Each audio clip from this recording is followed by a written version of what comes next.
Welcome. Kakarot Sunday Freestyle Church Service. Welcome.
He's going to give us a verse and a good prayer and preach a song, and the Christopher Darrell will come and give us his presentation. Oh, I want to see him. Oh, I want to see him. Let's sing. As I journey through this land, singing as I go, pointing souls to Calvary, to the crimson flow, where the arrows pierce my soul without within. But my Lord, He leads me on. Through Him I must win. Singing now, oh, I want to see Jesus and look upon His face. Way over there to sing forever. His saving grace. You know that on the streets of the Lord, really let me lift up my voice.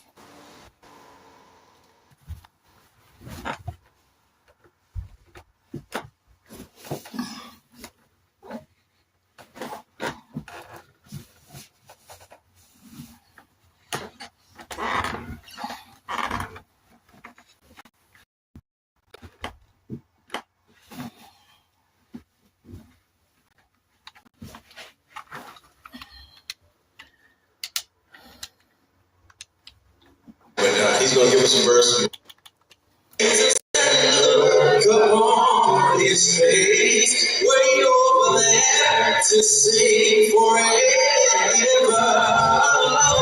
His saving grace, you know that on the streets of the Lord, really let me lift up my voice. All of my cares, I'll be home at last and ever to rejoice.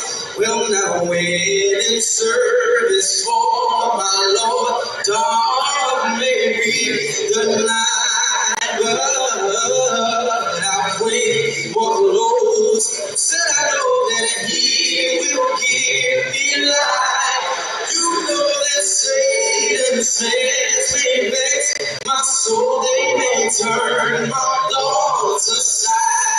But my hope said He goes ahead and He leads one. Somebody help me sing, oh, I want to see Jesus and look upon His face and way over there. We're gonna sing forever, keep singing of His face. You know that on the streets of glory, just let me lift up my voice. All of my cares are carried home and rest. Sing it one more time. I said, oh, just wanna see my Jesus and look upon His face. Over there, the streets forever. His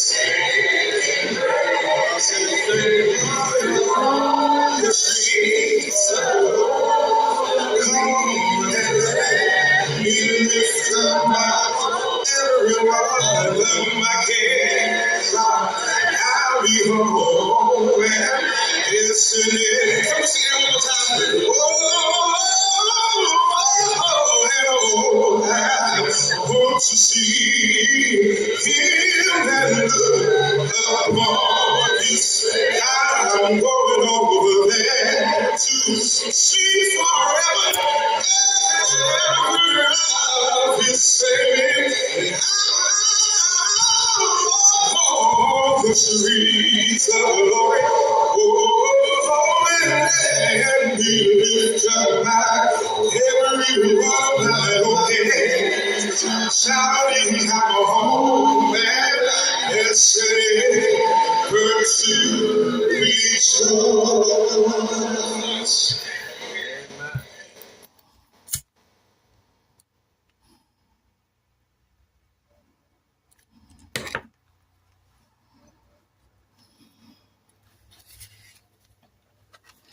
Got one more song since we pressed for time. Try to make it a quick one. How y'all doing though this Sunday? I hope y'all doing good. Hope y'all feel blessed. Hope y'all had a good holy day. That song is a don't and we cannot understand all the ways that God will lead us to that blessed promised. But in God's will design, and we'll follow till we die, and we will understand it better. I am God.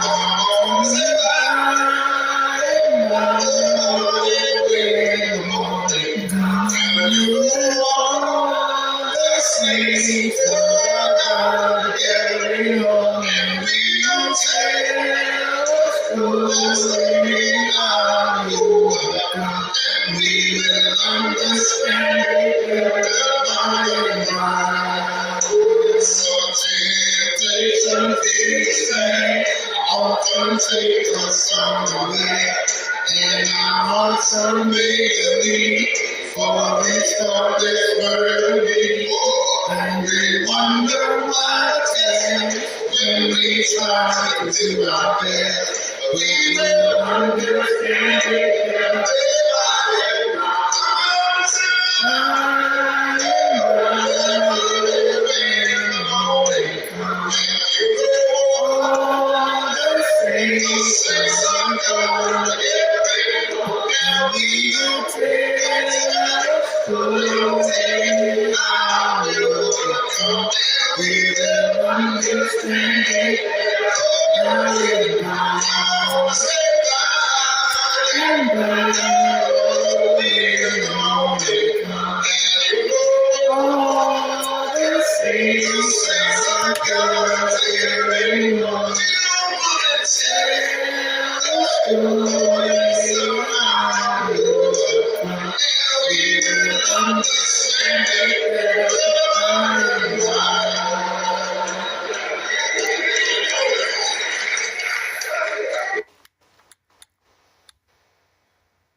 Do one more. I like to stay here longer than the day and watch the freedom taken all I will leave away. If my Savior calls me to that sweet home I live for him forever and glory by and by. Oh yes, I live in glory by and by.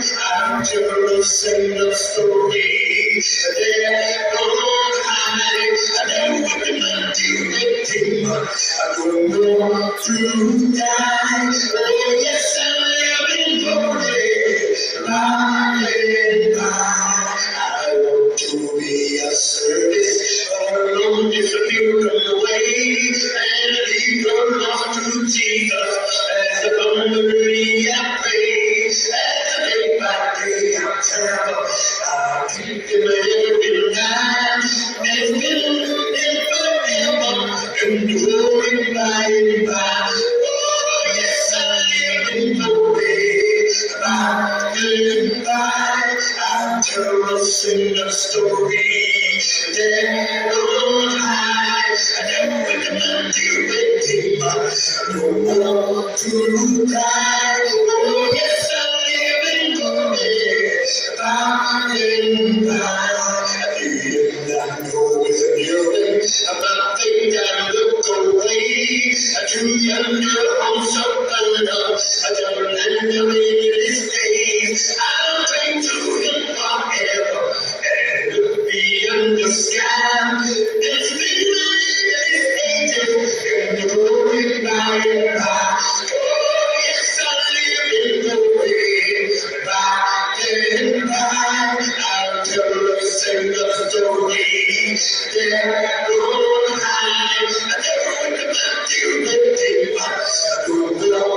to die. Oh, yes, I live in glory. By and by. Oh, yes, I live in glory. By and by. I'll tell the sing the story. There on high. I never with my dear I don't want to die. Oh, yes, I live in glory.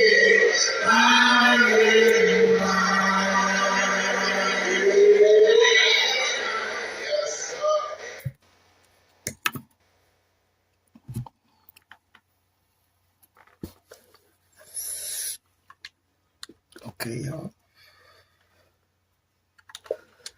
Thank you. And I appreciate your holy words, dear Father. I thank you, God, for always being a blessing, always being truthful, always being love, always being peaceful. Always. Thank you. Appreciate it.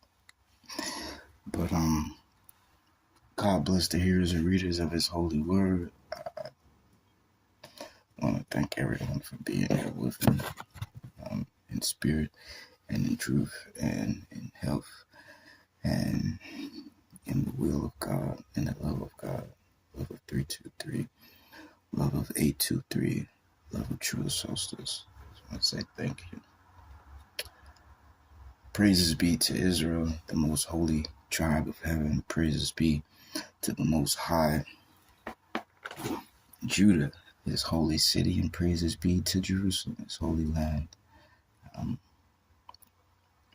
as well as holy foundation. I just want to praise Jehovah for another blessing week, securing me, protecting me, loving me, and also want to curse God for hurting me, forsaking me, leaving me, misleading me again and again and again, causing so many downfalls, so much distraction, so much urges and causes and feel of a need for me to give up and quit and not want to fight for him anymore. I curse him for that, and I praise God, Jehovah, the Almighty, for allowing me to live it, make those decisions, and as we all know, gorgeous interpretation, translation has to follow it. So, praise be to God, and no one else, no one other, no higher. And I thank all you too. I thank the Church of Kakarot. I really do. Praise be for my grandmother. Praise be. Hope you guys had a wonderful, holy day. And hopefully we move forward. Thank you. Hopefully we move forward. To my sisters. Let me try to share it real quick to them. Let's see if they have time to get my invitation. Give me one moment, y'all. Hold on.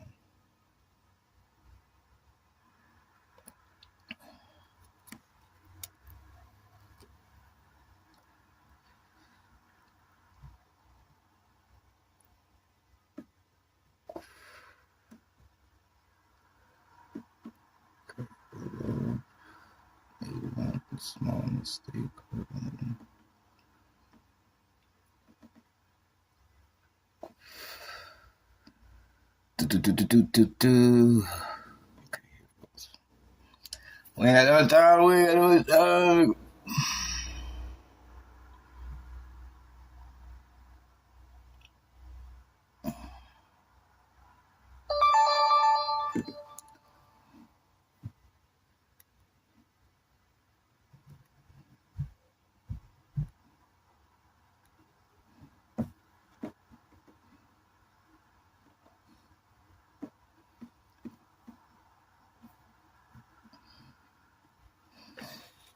Okay, hold on, Bill. One more moment.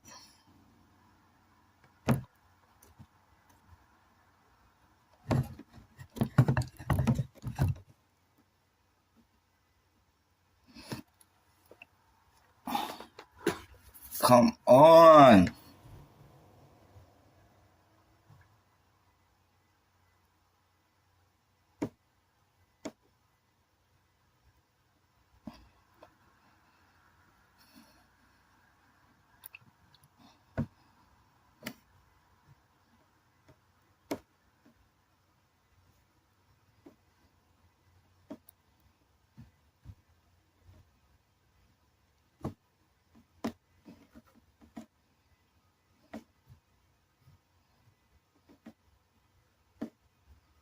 Okay.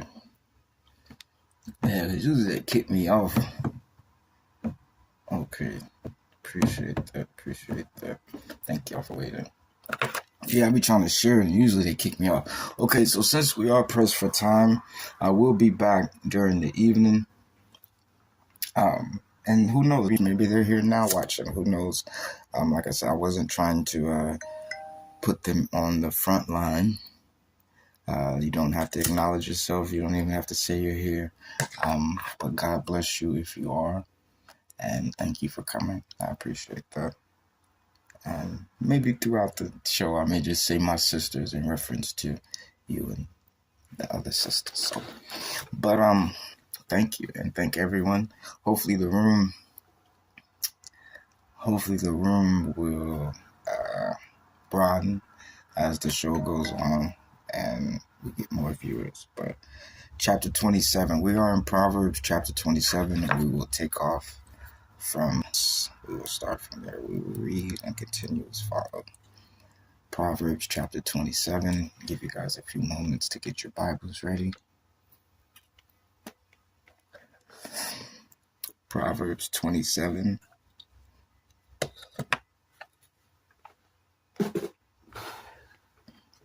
Water here.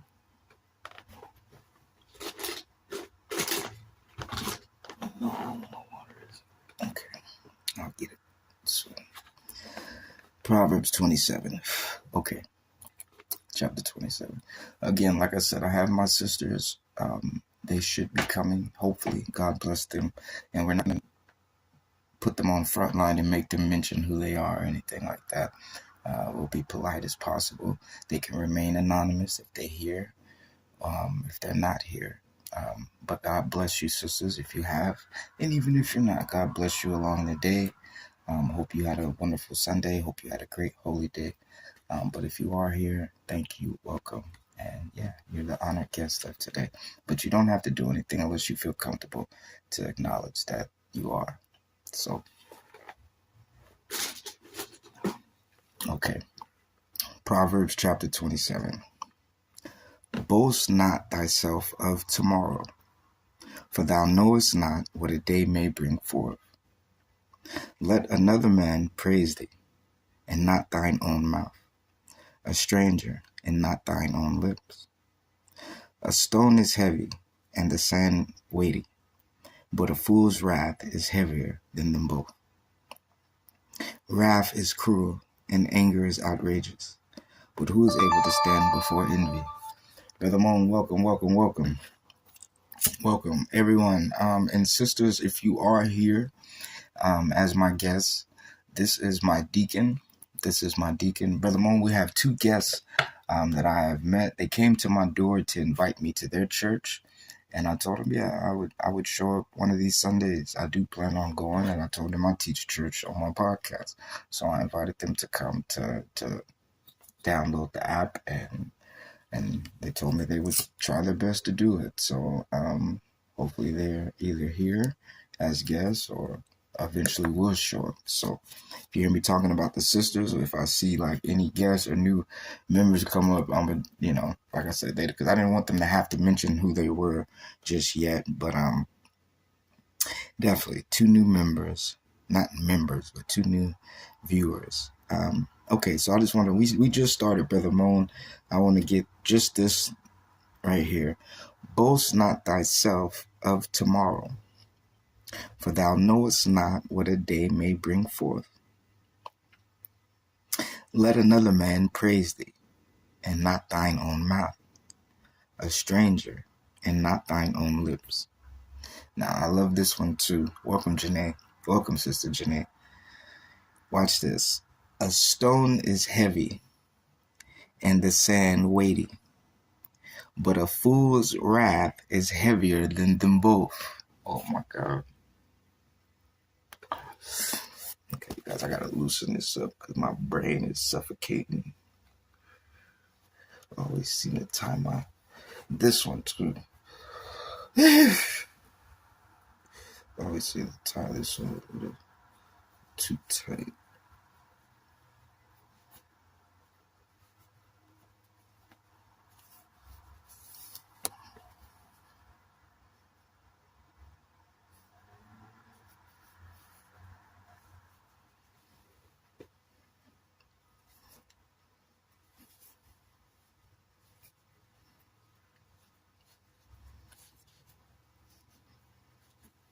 Yeah, I like to tie the back up like a ponytail. But don't just be hanging and dangling in the back. Okay, cool. I can breathe now. I'm saying, dang, I can't think. All right, I love that. A stone is heavy and the sand weighty, but a fool's wrath is heavier than them both. I love that. That one stood out to me. Especially you don't know tomorrow because you don't know what the day may bring forth. But it lets you know God created the heavens and the earth. And we are just subjects to, if something was to grow over here that he planted, that may take 2-3 weeks, 2-3 months to grow, but he planted it for it to grow, it will grow. As humans, we've been duped to think we can do things. We have power. We can conquer. We've been tricked. And because in the sight of deception, these men that knew their steps, God was only giving them allowance to take, they showed what it looked like to try to do something big. And because we saw it with no interruptions, nothing stopped it, no matter how many laws they broke, crimes they committed, how many lives they caused to be slain due to their violence of death, nothing interfered to keep them from continuing to go. So because we saw that that laws can be broke and you get away with it, so it seems they're getting away with it. It has been, what up, Nine? What up, brother? It has been depicted that as men and women, we can direct and guide and do what we want to do and make our own decisions and conquer what we want to conquer. And we have to understand, when God sent someone to conquer something,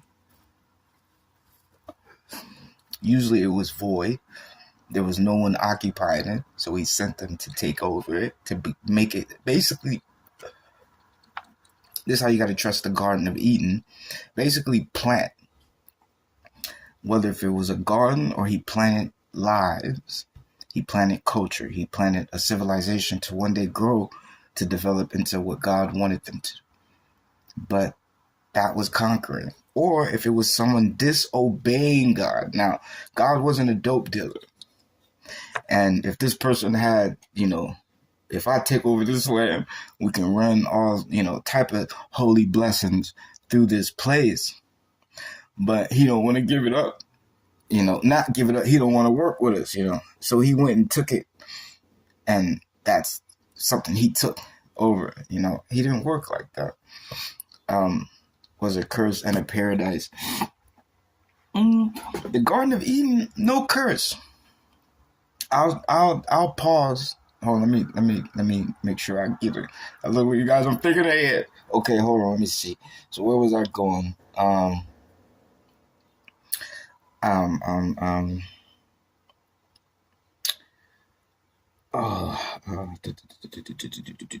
Okay, so yeah, he doesn't just do that. He doesn't work like that. Okay, perfect. That way I remember. Now, the Garden of Eden, no curse. No curse, no curse, no curse. What the Garden of Eden represented, Janae, is planting.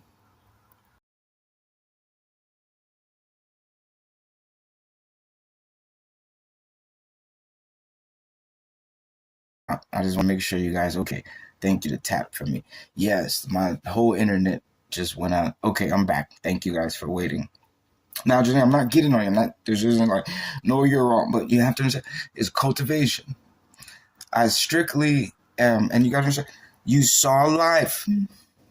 You already saw the winds, the trees, the earth, the plants, the fruit. Now you see the animals.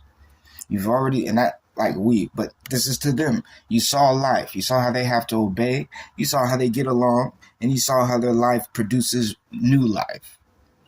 Now it was time for the humans to do it. And I gave you strict recommendations, strict commandments, I only asked you to do one thing and not to do one thing, right? So in this garden of obedience, she planted disobedience by not listening. She's the mother. She planted, which will forever, for every single life that lives, have to eat. She's the mother. So she planted disobedience, which it later cultivated. Cain is a witness of cultivation. Adam and Eve disobeyed God. They had a son that disobeyed them and God.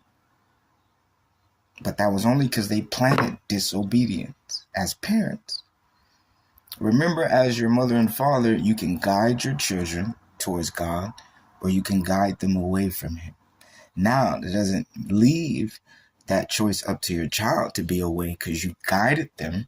It's on them. But if that atmosphere, that proposal, as well as that inspiration of yours to disobey Him, does disconnect them to choose to disobey God, then okay, you led your child to his death. But it's always going to be your actions, because they can look up to you because you did right by God, or they can look down on you because you didn't. So it's always your choice. So she planted that on you. Abel was a gift from God. It's like if you ever see two parents ain't doing right, but then they have this miracle baby that changes their life to get back right, because God's with that baby, even though that baby right now is in a negative circumstance.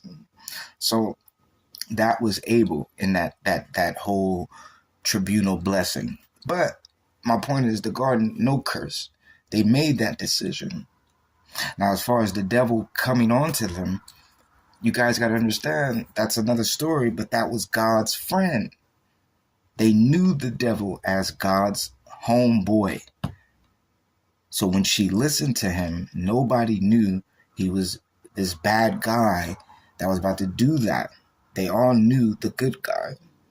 So when she listened to him, she took his advice as someone God had appointed to always give them advice anyway. It was just now on that day he chose to give bad advice when everyone was already used to his advice. So, but still, that didn't save her from the whole punishment. He did spare her. He spared her, and that's the blessing. You got to see God with his creation. That's the ultimate first relationship of, if you had to fear him for anything, you did something bad. And he still didn't just beat the brakes off of her. He understood she was tricked, but he also understood you're responsible as the planter of this garden. And that's what you planted in it. So take responsibility. That's like a lesson. It's like you plant one. You may have did this one crooked. You just straighten it out. If you really love him, work it out. That's why I'm telling you. He doesn't get to straighten it out, and that became what the garden would represent. Look at it. Two hands, both guilty of doing something against God. One set of hands never get to touch it again, while the other, it is her hands. It's her responsibility. That's what you got to get of Eve. Only put two people in charge of the world, Adam and his wife Eve. No one else has access to it. You're below it, serving it, trying to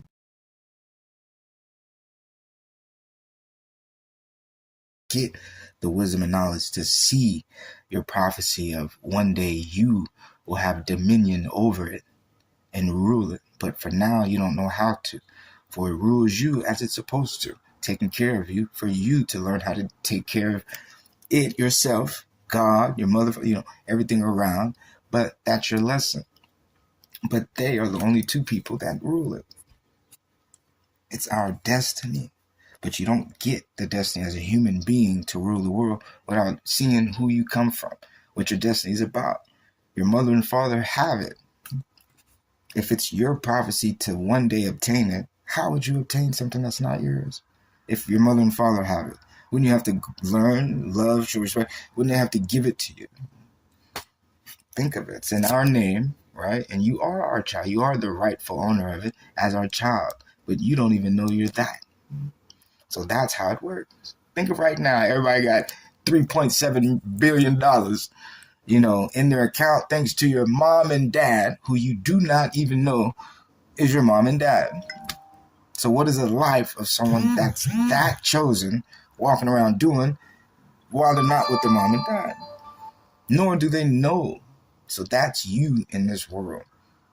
And that 3.7 billion is nothing compared to God. That's just Adam and Eve, who will one day lead you to how they were able to do things, but that's your journey. But no curse. Full opportunity. I'll take the second one you said. You said it's a curse and a paradise. The paradise for sure, but no curse.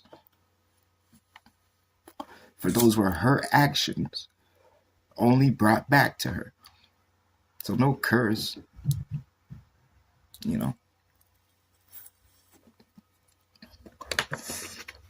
Okay, you guys gotta take a small bathroom break. Janae, it's like ingredients. A pinch of salt, tablespoon of pepper, teaspoon of sugar, and you put too much of this, not enough of that, and that was all right. You know what I'm saying? But it wasn't made correctly. That's all. She just didn't do it right. Okay. In this case, the garden full of ingredients, that's what he said. Don't put that in the pot. And she took that fruit and put it in the pot.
Okay, you guys, I appreciate it.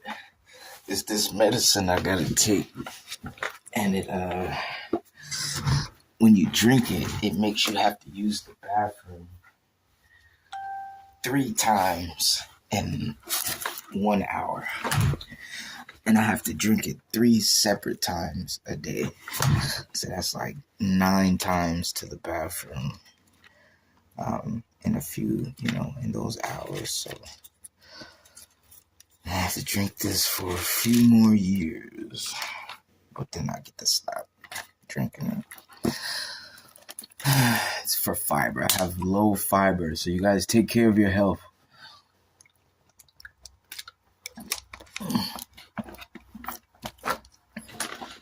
And you see me always, you gotta drink water behind it. Okay, let's just keep going. Where we were reading. Oh no, actually what I was saying. So he's not a God that'll just steal, you guys' land like that. It's only when people disobey God that land was even invaded and even touched. And I'm only saying that because it's a cultural thing. Everyone he touched was a nation. Whether it was a nation of these people, some people don't even exist anymore. He created them. They were a bloodline of people that lived and did things, had a country, had a culture, ethnicity, had a history. And if they did something so bad and God destroyed them, they don't even exist anymore.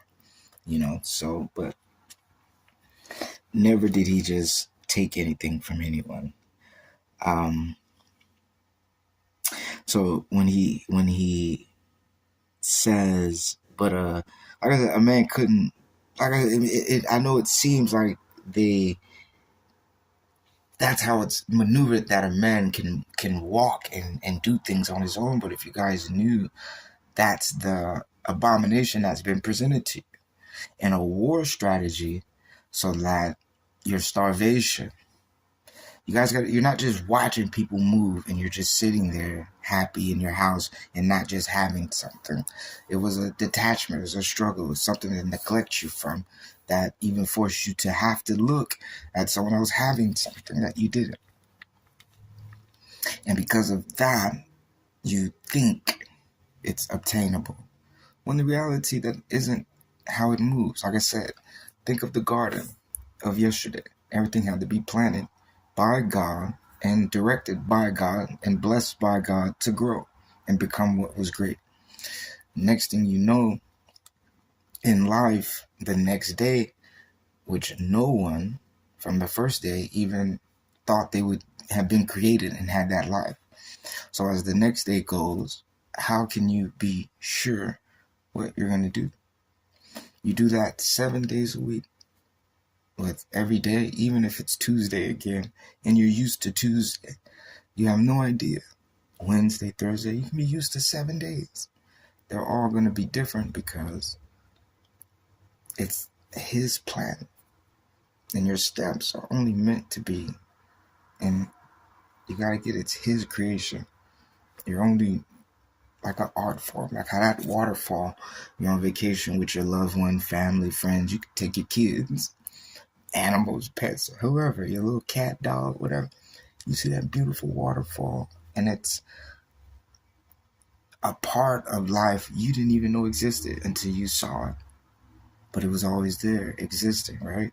But until you saw it, it had nothing. Well, that's how today is. That's how life is. You had no acknowledgement. You never knew that was going to take place, because it's just like that activation, that moment, how the sky is light, then it gets dark, and it has a purpose of light, and then for a certain time it has a purpose to go dark. Well, that's you. You're just active. In his, everything's moving. So when you realize your day is not, you got to remember, in God, yes, that's what you're doing. Because every day you see if you might have wanted to do that and it didn't, or you died and that, it went that way though, everything's his. You've been forced to think you can do. And that's been the suffocation of life. That's why people are out of breath, because they have forced themselves to go to the mountain and beyond without the access of go do that. Now they're out of breath because they beat themselves to do it when there was no spirit guiding them, because that's what they were supposed to do. And when you start to see everything is like that, because nothing was sacred until they knew God blessed it and touched it and gave them that. They could have been there that whole time to that place, not even knowing it was God's ground underneath. So just remember him with that verse. What you see, and that's what he's trying to tell you. Boast not thyself to tomorrow, for thou knowest not what a day may bring forth. A stone is heavy and the sand weighty, but a fool's wrath is heavier than both of them. A fool's wrath. Now, that has two consequences. A fool's wrath could be me trying to kill you, trying to hurt you. Or a fool's wrath could be me misleading you. Because a fool is what's in front of it.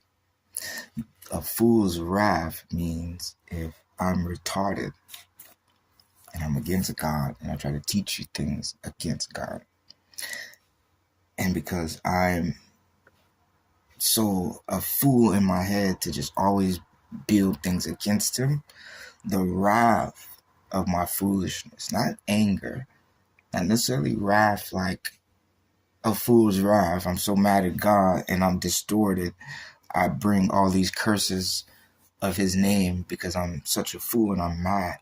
But similar, because I'm such a fool and I don't think straight, it's wrathful. It's as if wrath.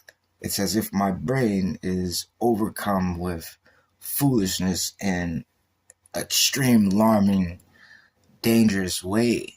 I think foolishly. I think foolishly in a wrathful way. A fool's wrath. You know, they say an angel's wrath.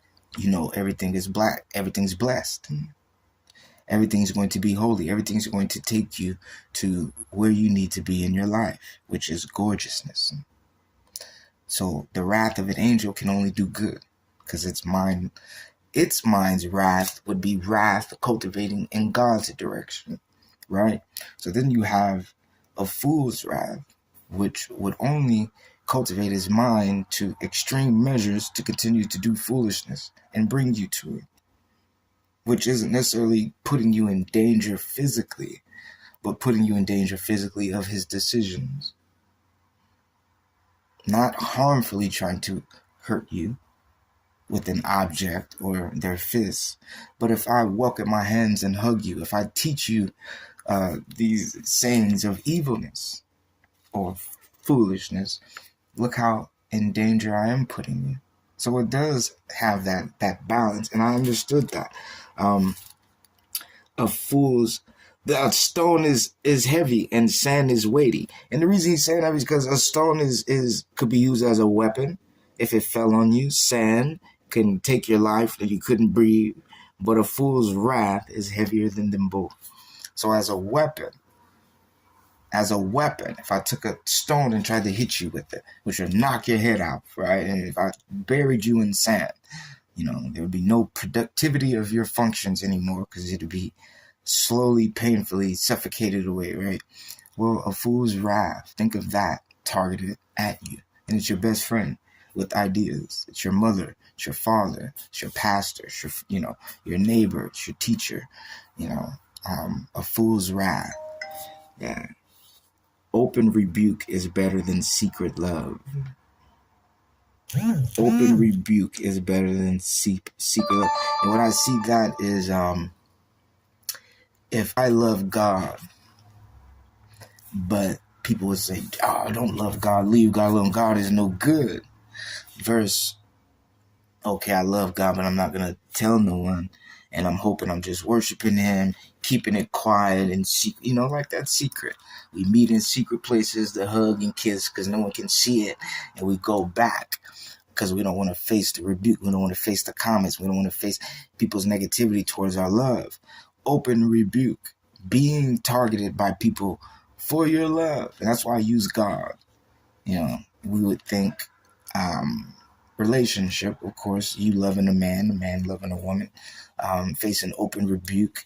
And it says secret love. So you would automatically think together, but it's more on him, praising him in the open, loving him in the open, loving him with all your heart and your mind, no matter what the circumstances, to always praise him, than to be secret. And to have a secret meeting place is greater.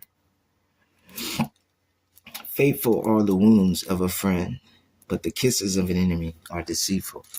Faithful are the wounds of a friend.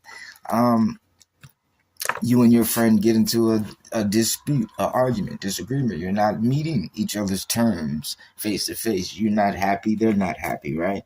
But you both are faithful. You both love each other. You both belong to God. You both worship God. The wounds of the faithful. And it's basically, would you prefer Satan to break the 10 Commandments against you? Or would you prefer your own fellow brother in God that could repent and say sorry, and that repent be heard by God?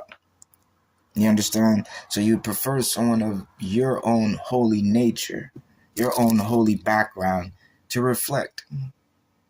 Because, welcome back, brother, because God, with God, you understood that.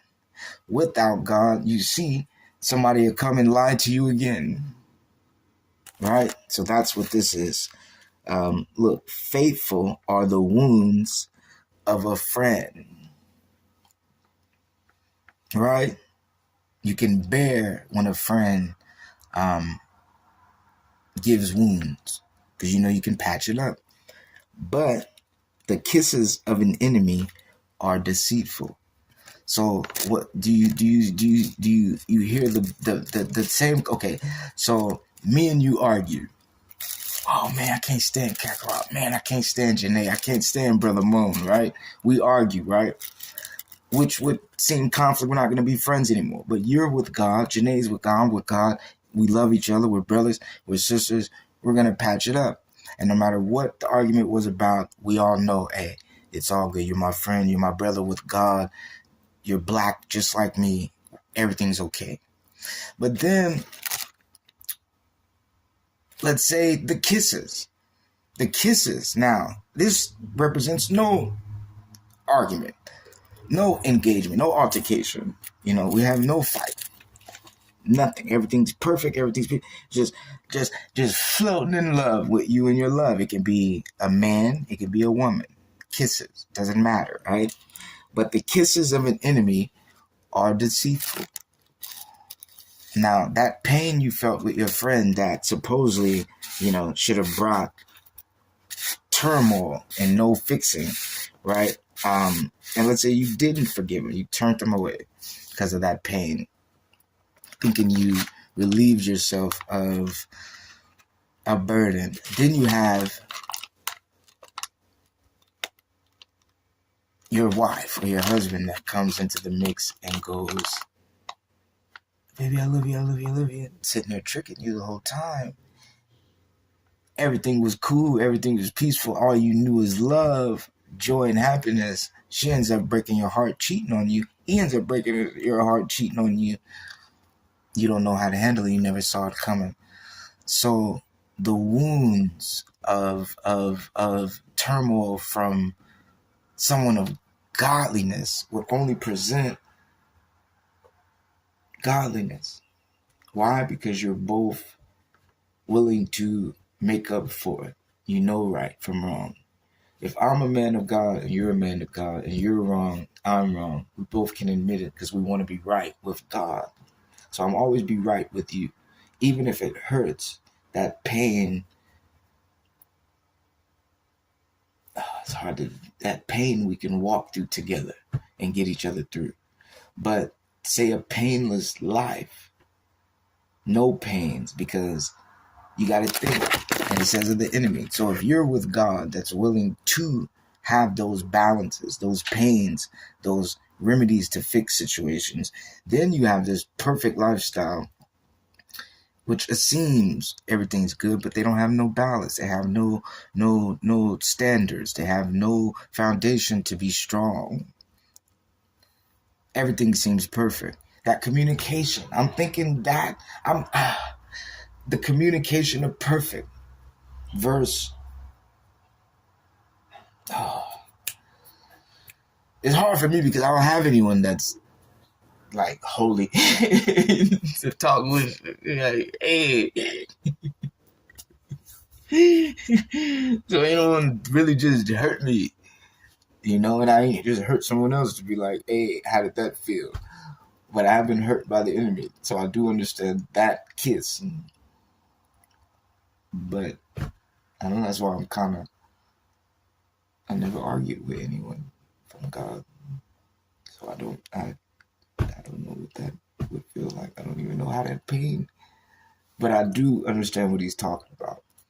Now, just because they're not with God directly, like God sitting there and y'all both, you know, but your mother, your father, you love them, you thank God for them, you know God blesses them whether they talk to him directly and he talks directly to them. But they beat you. You know, they gave you pain. Your brother, who you love, or your sister, is bigger than you. Used to beat on you, only toughening you up. So these kinds of pains that result with a godly blessing, we always know to take that. If someone right now said a joke that hurt your feelings, but it's your friend, and then some stranger came on here and said the same thing, oh, you're fat, oh, you're ugly, Kakarot, oh, when your friend do it, you know, it feels good. And whatever the insult would have probably broke you, when your friend do it, you're 20 times stronger. But then let someone who ain't your friend come and say the same exact words because they're not looking out for your benefit. They're trying to insult you. They want that to go find where that would hurt and try to hurt it. Versus your friend didn't touch that spot. Even though he was all around that spot, you know, he touched it all right, but he didn't touch it. You felt when someone said those exact words that would hurt, and they didn't hurt. They felt good. Then someone said it, and it hurt. And I'm leaning on that as the resource, as a godly. But, yeah, okay. Excuse me, you guys. Let me... Excuse me. Okay. Okay, now watch. Kisses of anyone deceitful. The full soul loath in honeycomb, but the hungry soul, every bitter thing is sweet. The full soul loatheth in honeycomb. And what the honeycomb represents is fulfillment. Honey is sweet. So the purpose of honey is to give off sweetness. So you can distinguish the difference. I don't want something sour. I don't want something bitter. I don't want something that tastes, salty. I want something sweet. I have a pure mind to know sweetness means it's well. Saltiness means it's bitter, it's not done, it's not ready. This is incomplete, right? But only a pure mind would want sweetness. While a polluted mind, anything that's sour, anything that's not done, anything that's half low, and you got to get what he's comparing. Look at the depths of it. Half low, not done, incomplete, sour, rotten, bad for you. What is he comparing? Think of it. Evil, Satan, the devil, anything of that nature, you would prefer it. So it becomes a reflection of mentality of sin. If you like sin, things that are evil and wicked, disobeying God, you would appreciate it.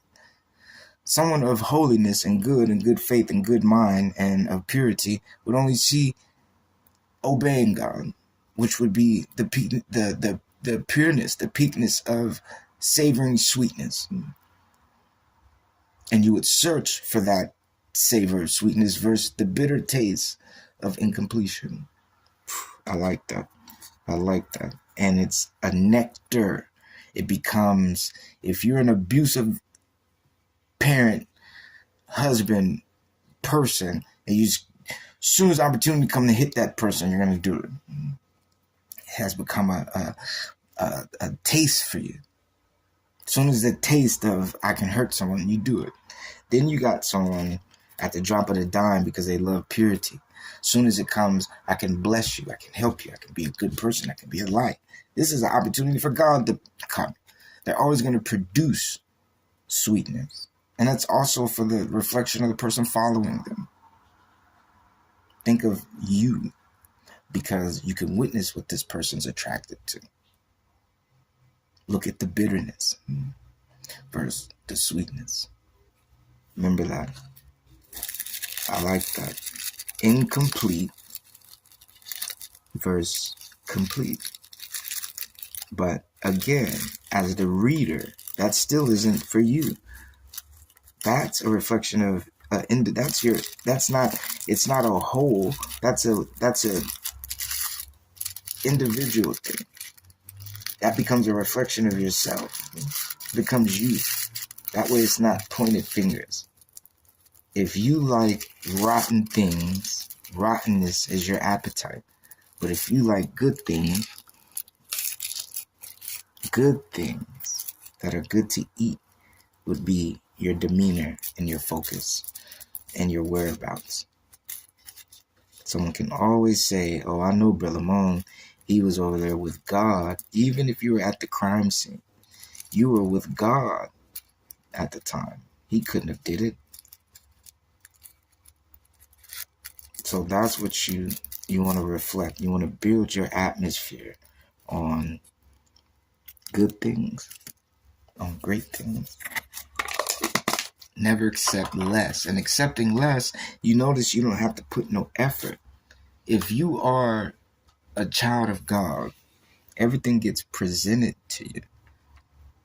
You wake up and you may have had to get yourself to these, if you didn't go to the store, the person that said $1,000 for the next customer in line, that's you. So you had to get there. You didn't be at home and, you're the 1,000th customer. So, of course, but look at when you got there. Look at how God guided, perfect time, perfect. You're that. So those circumstances, be more aware for yourself to develop into the naturalness. Don't get mistaken into bitterness. Bitterness presents to a forced access. Sweetness of God is the natural allowing him to, and you be that. What separated 1,000 from all these other people in the store? So something about you, and you got to always tend to make your bed in that direction. God, I just want to be available. You don't want to be lucky and hit the lotto because you're that person one day. You want to always be available. All the good things that happen that you see, this person had a miracle, this person had a miracle, you can raise yourself to be 100% all of it. Ain't just one thing. All good things start happening for you because you made your day available like that by him presenting it to you. Whew. Okay. As a bird that wandereth from her nest, so is a man that wandereth from his place. And you know what's so crazy? I was going to compare the last statement of natural. Let it natural. I was compare you to a bird. How a bird just moves back and forth every day. I would say be like that, right? But I was like, okay, I didn't want to. But yes, and you see, so is a man. So that's what I love about it. That's what I love. Look at that. As a bird that wandereth from her nest. Do you understand that? That naturalness. Didn't I say you had to leave to get there? Because he's going to do something. Point A, point B, point C. So is a man that wandereth from his place. When you leave your place, where do you go? So it compared. It was there. I just left the bird out. But we got the man. It did compare. It did hit what I responded with, right? With my connection with you. So that's what I'm saying. Ointment and perfume rejoice the heart. So doth the sweetness of a man's friend by hearty counsel. Ointment and perfume rejoice the heart. So doth the sweetness of a man's friend by hearty counsel. Look at that. Okay, so look this. If you go. Let's say we go to the cologne store, Brother Moon. All these colognes. It has body wash, oil, lotions, all the stuff we would use, shampoo, all this stuff, right? Smell is good, make us feel good, right? Then the women go to their perfume store. All these lotions and perfumes and body, all these great things, bubble baths, all the stuff the women like because it's going to meditate them and soothe them, right? Now, watch this. Watch this now. Ointment and perfume rejoice the heart. That makes you feel love. Gives you a sense of inspiration to fall in love with the smell. This smell can lead to my future with my husband, with my wife. I would love a woman that smelled like my grandmother, my mother, right? So or my sister, right? And you think like that, right? Now watch this, right? Um, so doth the sweetness of a man's friend by hearty counsel.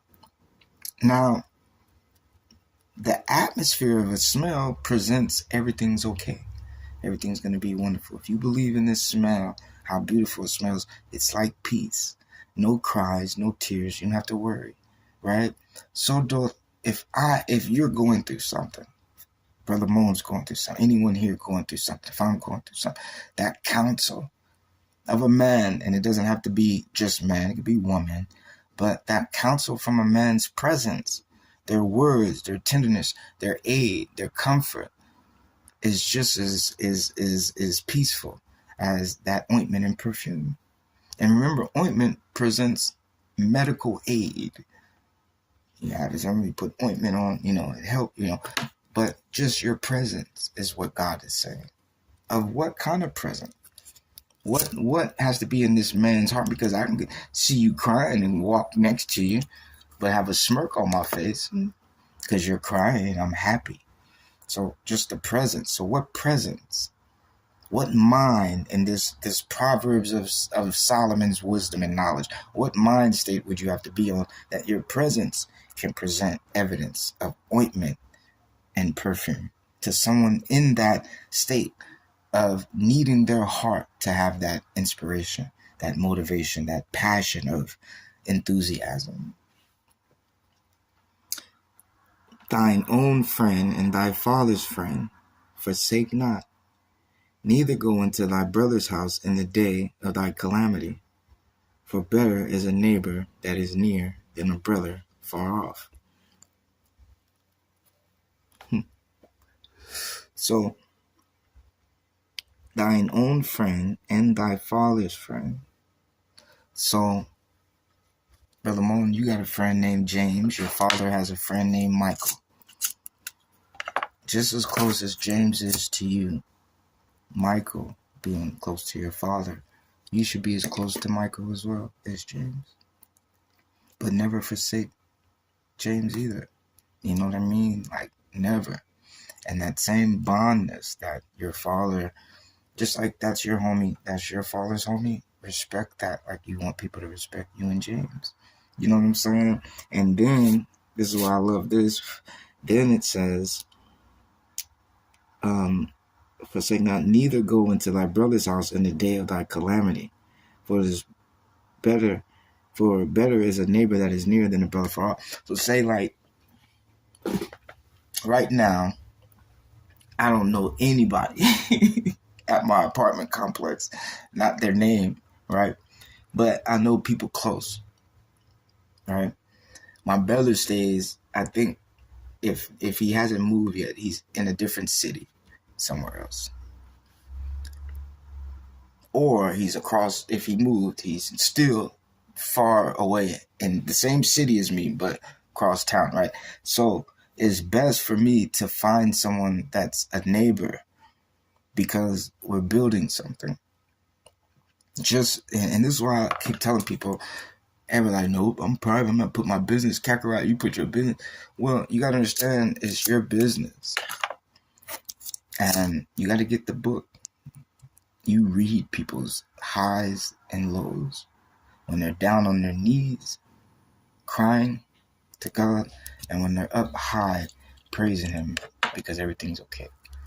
That fear can only come from someone taking your story and running somewhere else with it. When you are only heading in one direction, look at the Bible and tell me you wouldn't want your life able to be wrote so people can read who you were. So you got to think like that, because every day it's not this life, it's the Bible. You're living that life. Your information, I farted and it stank. You ain't got to, say stuff like that. But never fear you, because it's only someone negative. I always tell people that on Beagle. It's only someone negative going to take your energy. Foe's in the house. What up, mama? Foe came. Thank you. What up? Thank you, sis. Thank you. So it's only someone gonna come and take your information and try to use it against you to humiliate you. That's it. That's the only thing someone's gonna do with your information. And you, with the power of putting it out in the first place, you have the power of that authority that no one could ever set any boundary other than what you set. If I set this out for someone to understand and someone chooses to laugh at it, you gotta remember, I set this out anyway. People's choice is how they're going to take it. That's their choice. But what was the focus of why you put it out? Never fear that. Because even right now, I'm talking about God.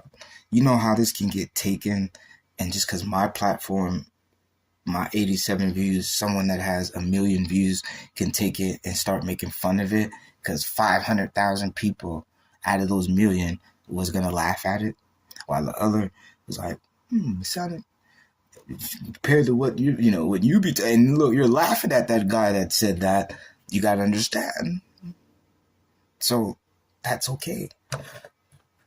You got to get that, because what are you doing is always going to be bigger than what someone else takes it as. Right now, God wrote this Bible, and look at your life before Kakarot, right? You mean to tell me that, you know what I'm saying, that someone from what God's original way for us to see it, someone else didn't come take it and teach something else, and now look at it. So don't fear, and look at the correction. Look at how it will correct itself of what's wrong. That's the real trust of putting your hand on the Bible. Look how the Bible flows. Look how it will straighten itself out. Look how it will keep his word and send someone. That's why I always said, God, kill me if I'm lying to any one of these people, because the Bible is going to tell the truth regardless of who's talking.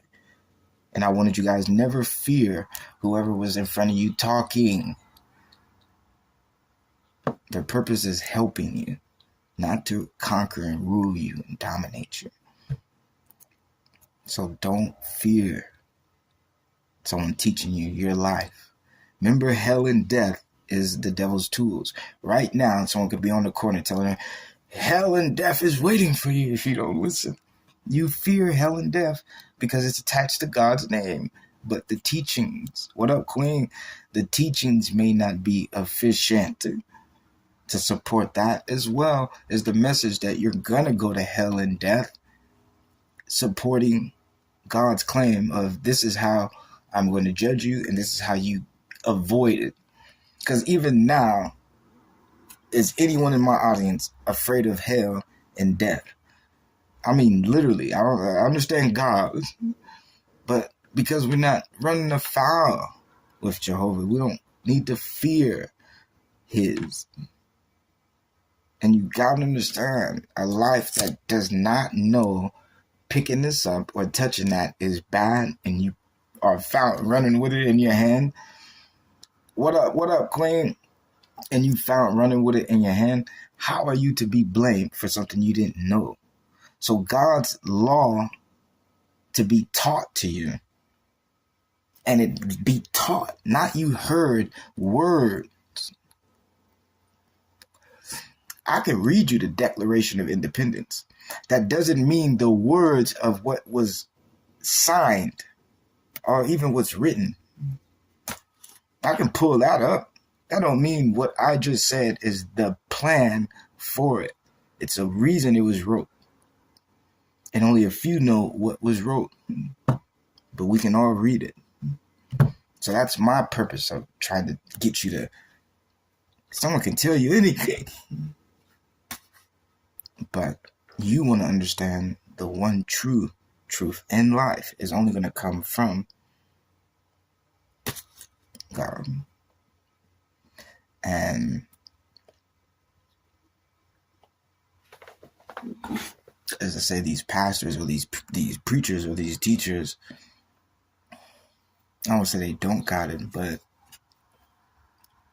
again, I can teach you anything. I can show you anything. I can preach to you anything in life. Okay, so let's jump back to this, you guys. For better is a neighbor that is near than a brother far off.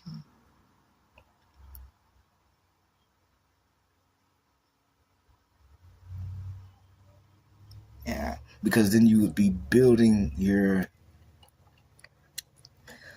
like I said, it goes back to information. Don't fear your information. That's it. The only reason why you're not friends with everyone in the world is because you don't know if they can keep their side of the deal.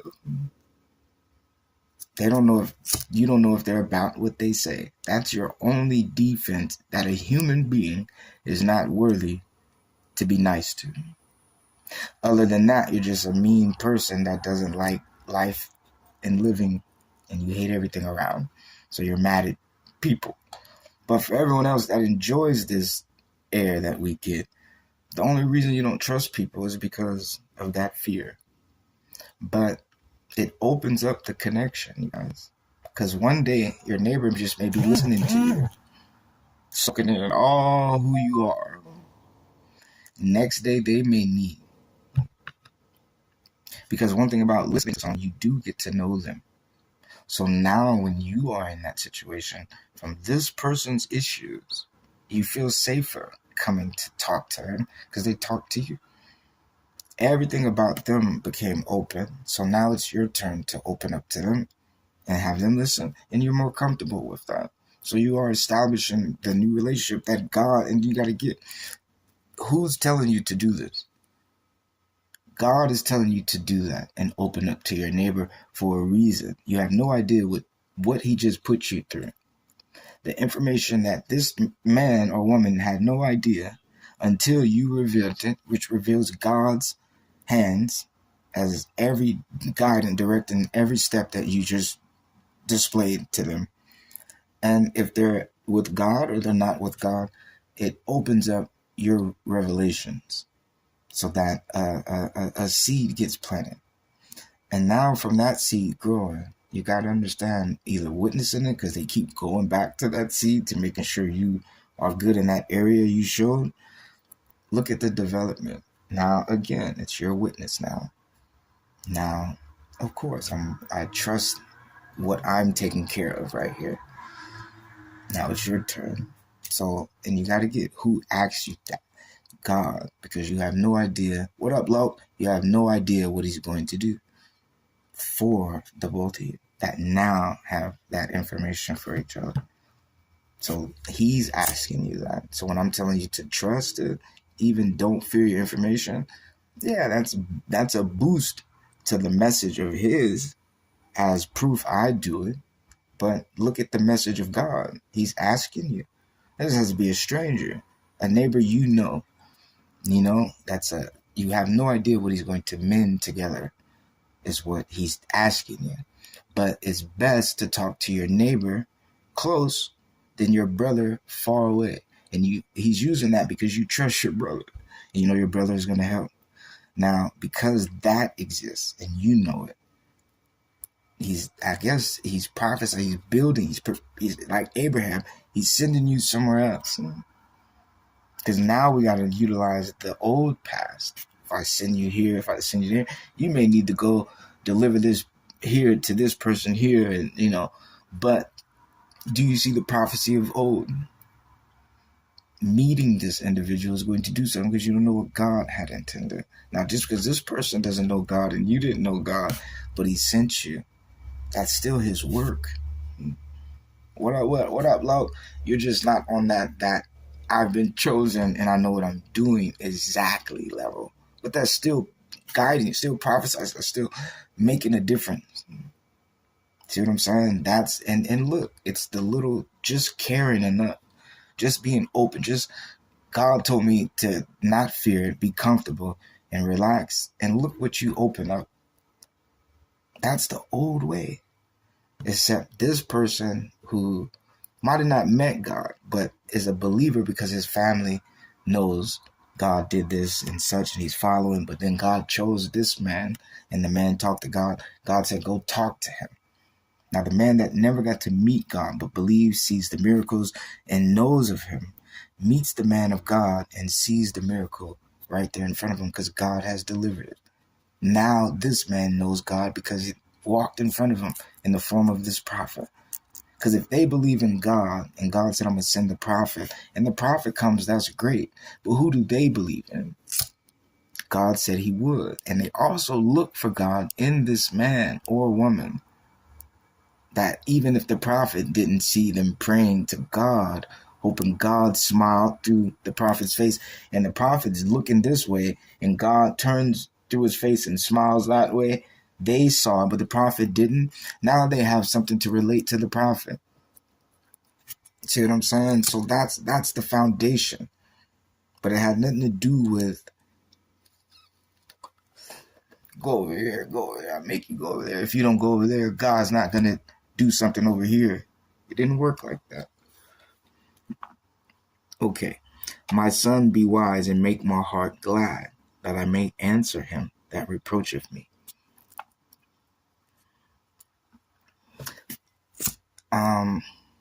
So if the devil's coming at you and saying, God, I'm not gonna have you be able to worship him, and he puts you through things, God wants you to be wise, worship him, take it to him. So now all these things this person did to you, God can answer him. And answer him is repay him back, respond for you, give him all the punishments he deserves on your behalf. But if your behalf isn't worth it, because you're just as bad as the person that did the bad to you, how could he answer him on your behalf? He can beat the guy up, but it wouldn't be for you. And God's your God that just watched his child be abused. So he wants to get him back. That's like one of the homies. If one of the homies get in a fight and 5 people come beat him up, but the reason they beat him up is because the homie did something to their little sister or their little daughter, we can't go fight for him. The fact that the opposite gang beat up one of the homies, but the homie did something like that, we can't stand for that act of his. So you got to be on your toes. I'm going through that now, and that's why I'm trying to teach it. My advice is never forsake God. And if he has blessed you to do something different, always remain true to what he's blessed you, especially if what he's blessed you is something he wouldn't allow someone to do. That's me. I did something I should be killed for, and he smiled with me. With that smile, I got mad at the smile. And then he hugged me, and I pushed him away. And now we're trying to make it up, and I'm, still like, whatever, come fight me, while running to him because I need his help. My enemies have, began to, try to overpower me, beat me down and stuff. So while me and God are like, not on the best terms. And you know what the best terms is? We're figuring something out, but look, he comes to me. I'm like, okay, I lost. I'm out. God ain't gonna love me. He come to me. And that's what I'm teaching you guys. Never take that for granted. Early, as someone learning it, hold on to it now. Don't let go like Kakarot. And that's what I'm here for. I'm here to teach these things. Now, I gotta work for trying to prove I won't ever let go, and I'll hold on, and it'll always be mine forever. Have it yours forever now. Don't spend time working, and don't waste his time because he's so nice and he's so loving, he's so caring. He'll forgive you. I'm teaching you that now. Learn it now and dedicate yourself now that way. What up, Mystical? Okay. A prudent man foreseeth the evil and hideth himself, but the simple pass on and are punished. You see what I'm saying? So look at that. I just taught you. Get it now, right? Watch. A prudent man foreseeth the evil. So you see, and not evil against you, evil you can do. Evil you can do. God loves you and you disobey it. So you foresee it and hide yourself. So this is the act of God and I'll disobey him, and it comes from me, I can hide myself and get away from it. I don't have to do that. But I had the wisdom, the prudence to see. But the simple pass on and are punished. But the simple either saw it and kept going, didn't change, didn't correct, kept moving in that direction, and are punished. And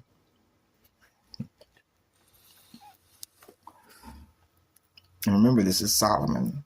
So it's everything and this is why Solomon dominates and has dominion over all of us, because none of us got that. So his wisdom is over us. No man can think like that. So because he's given us what your mind thinks in wisdom, height, depths, knowledge, understanding, both doors, you have to obey. And it comes from God. So it's as if you're obeying God himself. But he gave it to one man's brain to deliver it to us. But live it, foretell it, foresee it, and see. This works. It made mistakes. This doesn't work. How can I fix the mistake? But not fix it by just scrubbing it. How can this be even dirtier? And the dirt fix it. Because that's what you learn. As holy, get dirt on you, you clean it, but as soon as it comes back, you'll need to clean again. How can the dirt, say this, not running away, but you're going to holy, reframing from the dirt, and all it takes is the dirt again, and however holy, blessed for it to not touch you, whatever, but the dirt still remains. Being dirty is still capable.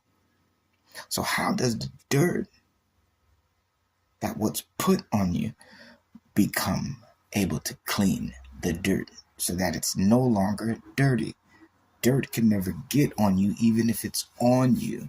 See, there's a difference from staying away from it. As I say, you never got dirty. I never got dirty. But then, what if you got dirty? How can you now say you never been? So now someone that's looking at it only being clean, if a holy person gets dirty, say, you got dirt on you. If the sin is the dirt itself becomes the objective. You can't hide from it. If that's all it takes is the dirt to get on you. So now the dirt must be blessed, must be holy, must be good. But dirt is evil.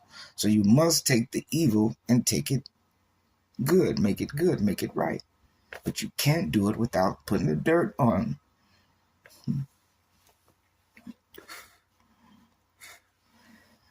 And that's when the simple pass on. Take his garment that is surety for a stranger, and take a pledge of him for a strange woman. He that blesseth his friend with a loud voice, rising early in the morning, it should be counted a curse to him. A continual dropping in a very rainy day, and a contentious woman are alike.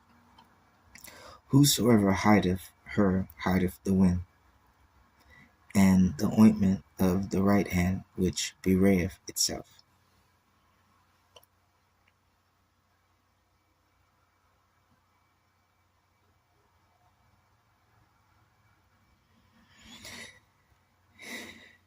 Iron sharpeneth iron, so a man sharpeneth the countenance of his friend. Yeah, I like that. See, I told you. Well, I told you. Iron sharpeneth iron, so a man sharpeneth the countenance of his friend. I told you.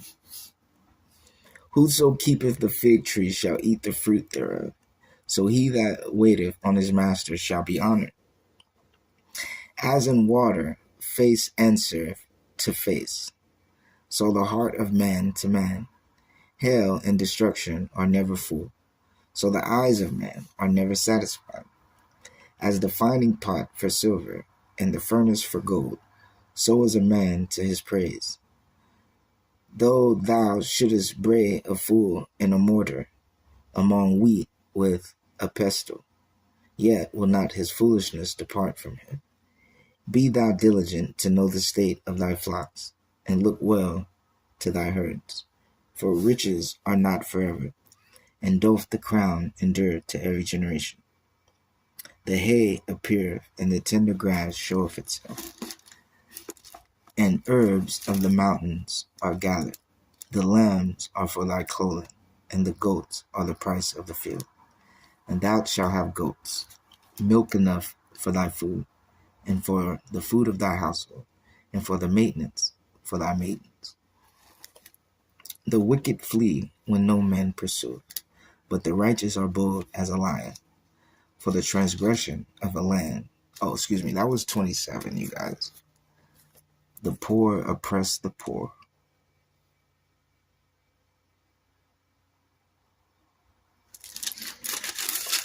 Okay, 28. Hold on, you guys. I need one moment. I need to see something real quick.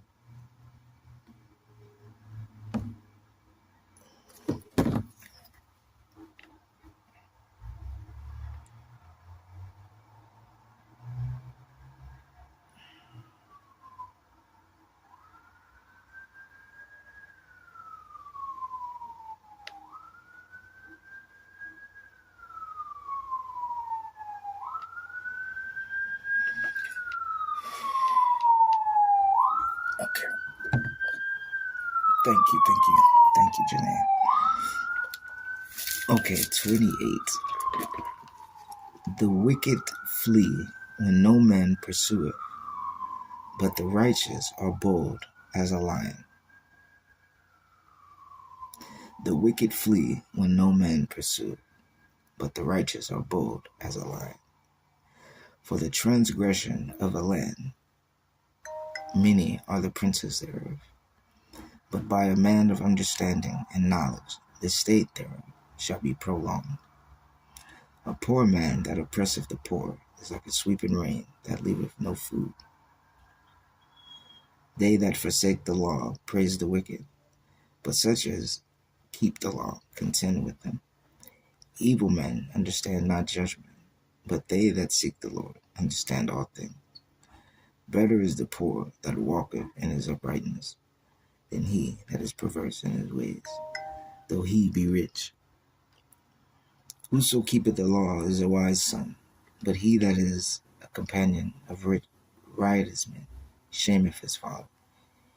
He that by usury and unjust gain increaseth his substance, he shall gather it for him that will pity the poor.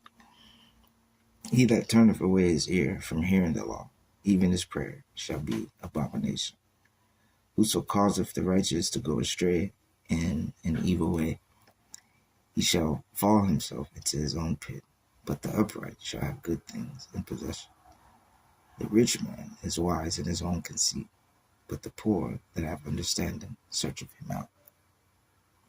When righteous men do rejoice, there is great glory, but when the wicked rise, a man is hidden.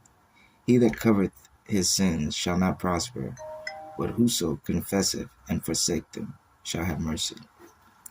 Happy is the man that feareth always, but he that hardeneth his heart shall fall into mischief. As a roaring lion and a raging bear, so is a wicked ruler over the poor people. The prince that wanteth understanding is also a great oppressor, but he that hateth covetousness shall prolong his days. A man that doeth violence to the blood of any person shall flee to the pit.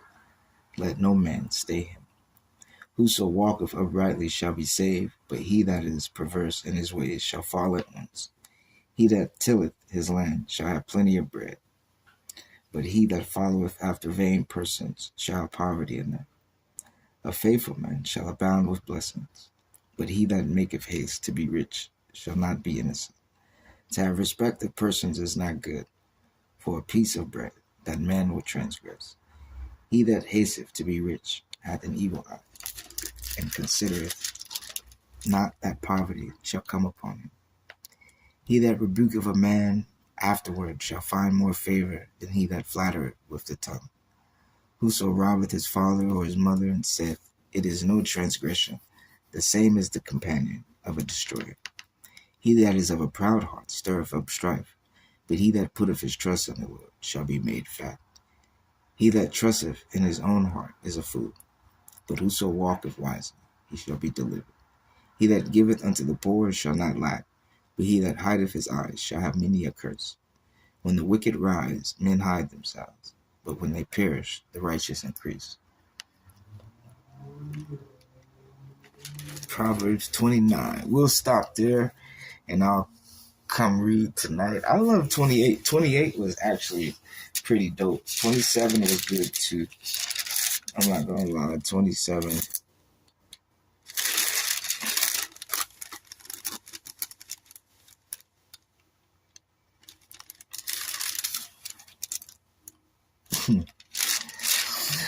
Okay, y'all. God bless the hearers and readers of His word. I love you, and y'all take care. I will be back later. Pastor Kakarot. Thank you, Janae. Take care. God bless everybody. I thank you. Okay.